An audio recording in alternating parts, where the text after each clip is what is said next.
October 19, 1986. Lagos, Nigeria. A peaceful Sunday morning was shattered by an explosion so powerful that it rocked an entire neighborhood. The victim? Not a politician, not a foreign diplomat, but a journalist. A man whose pen was mightier than a sword. His name was Dele Giwa, a fearless investigative journalist, co-founder of Newswatch magazine, and a relentless critic of corruption and abuse of power in Nigeria. That morning he received a package. A parcel carefully wrapped, carrying what looked like an official seal. He opened it, and within seconds, chaos. The blast was so intense that it tore through his body, leaving behind a gruesome scene. He was still alive, barely. Rushed to the hospital, fighting for every breath, he managed to utter a few words before succumbing to his injuries. The details of his assassination would shake Nigeria to its core, exposing the dark underbelly of power, secrecy, and state violence. Despite the outrage, despite the investigations, his killers were never brought to justice. Who killed Dele Giwa? And why? The making of a fearless journalist. To understand why someone wanted Dele Giwa dead, we need to go back to where it all started. Born on March 16, 1947, in Edo State, Nigeria, Sumonu Dele Giwa, better known as Dele Giwa, was a man of ambition and intellect. He moved to the United States for his higher education, attending Brooklyn College and later Fordham University. It was in the US that he was exposed to Western journalism. Bold, investigative, unafraid to challenge authority. When he returned to Nigeria, he brought this fearless style of journalism with him. He worked at major newspapers like Daily Times and Sunday Concord, quickly making a name for himself as someone who asked the hard questions. But Dele Giwa wasn't just another journalist. He was a man on a mission. He believed in the power of the press to hold leaders accountable. And in 1984, he co-founded Newswatch magazine. Newswatch wasn't just a magazine. It was a revolution in Nigerian journalism. It tackled corruption, exposed government scandals, and revealed the truth behind closed doors.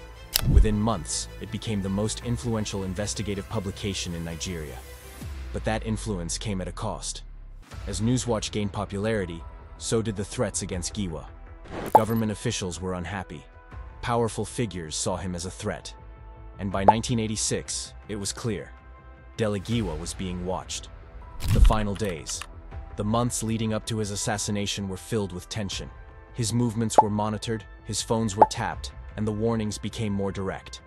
In September 1986, Giwa was summoned by the State Security Service, SSS, Nigeria's intelligence agency. The reason? An article he had written about the government's new economic policy, the second-tier foreign exchange market, SFEM. Giwa had suggested that if SFEM failed, the public might react violently against the government. To him, it was just an analysis. But to the military regime, it sounded like an incitement to rebellion. The following month, things escalated. He was accused of plotting a socialist revolution. The SSS interrogated him, questioning him about his connections with student groups, labor unions, and foreign organizations. These accusations were baseless, but they sent a clear message. Giwa was in danger. Days before his murder, he confided in close friends that he believed the government was trying to silence him. What he didn't know was that they would do so in the most brutal way possible. The assassination, Sunday, October 19, 1986. It was supposed to be a normal morning.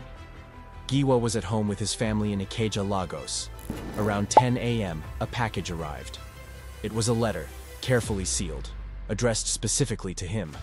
The envelope carried the official Nigerian coat of arms, making it look like it had come from a trusted government source. Giwa opened it. Within seconds, an explosion tore through the room. The blast was so powerful that it shattered windows and left a crater on the floor. His body was horribly mutilated, his abdomen ripped open, his intestines spilling out. But somehow, he was still alive. His colleague, Kayode Soyinka, who was in the same room, survived, but his hearing was temporarily destroyed by the blast. In the chaos, Giwa was rushed to the hospital, but it was too late. He succumbed to his injuries, leaving behind a grieving family and a nation in shock. Nigeria had never seen anything like this before. A journalist, murdered in broad daylight with a letter bomb. It was a message, a warning, and the fear it instilled in the press was exactly what his killers wanted. The investigation. A dead end. Almost immediately, suspicions fell on the Nigerian government. It made sense. Giwa had been under investigation just days before. He had been questioned by top security officials, and now he was dead. One of the key figures linked to the case was Colonel Haliru Akilu, a high-ranking officer in military intelligence. Days before the murder, Akilu had reportedly made inquiries about Giwa's home address and his routine. Another top security official, Lieutenant Column A.K. Togan, was also involved in Giwa's interrogations and had expressed concerns that he was a security risk. Despite these connections, no arrests were made. Human rights lawyer Gani Fawahinmi fought to bring Akilu and Togan to trial, but every legal attempt was blocked. In 2001, former military ruler General Ibrahim Babangida, under whose regime Giwa was murdered, refused to testify before Nigeria's Human Rights Commission. He and his former intelligence chiefs secured a court order preventing them from being summoned. The case stalled. Witnesses were silenced. And over the years, the Nigerian government made sure that the murder of Dele Giwa remained an unsolved mystery. Theories and conspiracies. Several theories emerged about why Giwa was assassinated. One of the most controversial was the Gloria Okon case. Okon was a woman arrested in 1985 for drug smuggling, but she allegedly died in custody under mysterious circumstances. Some believe that high-ranking government officials were involved in her case, and that Giwa had uncovered explosive details linking them to drug trafficking. If true, it would have been the biggest scandal in Nigerian history. However, Giwa's colleagues at Newswatch denied that he was working on any such story. So, was this theory just a distraction? Others believe that his murder was purely political, a direct move by the military regime to silence a journalist who was becoming too powerful. Newswatch had been exposing corruption at the highest levels. Was Giwa about to publish something that would have brought down key figures in the government? We may never know. The aftermath. A country in fear. After Giwa's death, a chilling silence fell over Nigerian journalism. If someone as influential as Dele Giwa could be assassinated so easily, what did that mean for other journalists? Many went into self-censorship, avoiding controversial topics for fear of meeting the same fate. His murder was a turning point, a brutal reminder that in Nigeria, speaking the truth could cost you your life. But despite the fear, his legacy did not die. His work at Newswatch inspired a new generation of journalists who refused to be silenced. His name became a symbol of press freedom, and even today, his assassination serves as a grim reminder of the dangers of investigative journalism in authoritarian states. Who killed Dele Giwa? The answer seems obvious. The government had the motive, the means, the power to cover it up. But without hard evidence or a legal ruling, the case remains officially unsolved. What we do know is that Dele Giwa's death was not just an attack on one man, it was an attack on truth itself. And that truth, no matter how much time passes, refuses to stay buried. Dele Giwa's assassination remains one of Nigeria's greatest unsolved mysteries. Decades have passed, yet the questions remain unanswered. Who sent the letter bomb?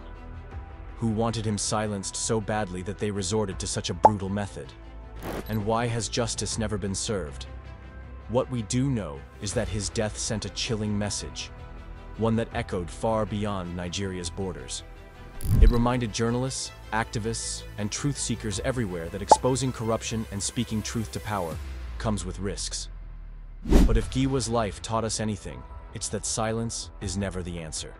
His legacy lives on, not just in the stories he wrote, but in the courage he inspired. Journalism in Nigeria and beyond continues to fight against oppression, proving that no matter how many voices are silenced, the truth can never truly be killed. So, who killed Dele Giwa? Perhaps the real question is, who will be brave enough to keep searching for the truth?